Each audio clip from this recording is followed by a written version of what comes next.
अश्वमेध संबंधी महिमा संग्रह आदि में अहर आदि दृष्टि, अहरवा इत्यादि अश्व के आगे और पीछे महिमा नाम के सोने और चांदी के दो ग्रह यज्ञ पात्र विशेष रखे जाते हैं। उन्हीं से संबंध रखने वाली यह दृष्टि है।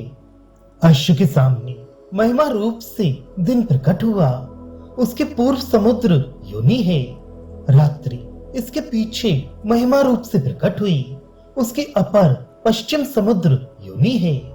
यही दोनों इस अश्व के आगे पीछे के महिमा संज्ञ ग्रह हुए। इसने हय होकर देवताओं को, वाजी होकर गंधर्वों को, अरवा होकर असुरों को और अश्व होकर मनुष्यों को वहन किया है।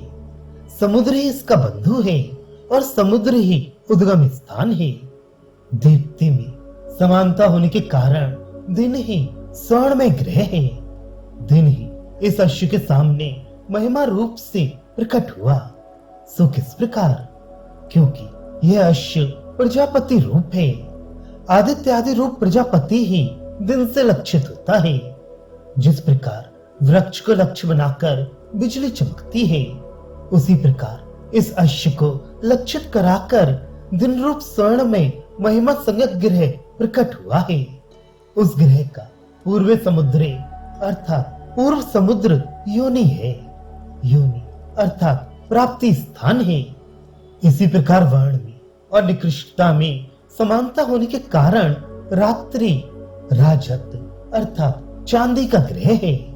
यह इस अश्व के पीछे की ओर यानी पृष्ठ भाग में महिमा रूप से प्रकट हुई। उसका पश्चिम समुद्र उद्गम स्थान है। महत्ता के कारण ये महिमा कहलाती है। यह अश्व की विभूति ही है कि इसके आगे पीछे स्वर्ण और चांदी के ग्रह पात्र विशेष रखे जाते हैं। वे महिमा अर्थात बतलाए हुए लक्षणों वाले महिमा संज्ञक ग्रह ही अश्व के आगे पीछे प्रकट हुए हैं। इस प्रकार ये अश्व महत्व युक्त है। यह पुनरुक्ति अश्व की स्तुति के लिए है तथा हयो भूत्वा इत्यादि वाक्य भी अश्व की स्तुति के लिए है।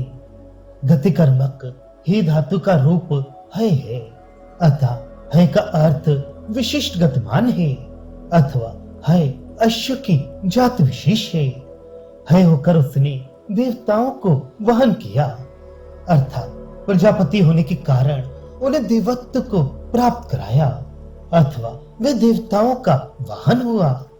शंका, किंतु वाहन होना तो निंदा ही है, स्तुति के लिए कैसे कहा?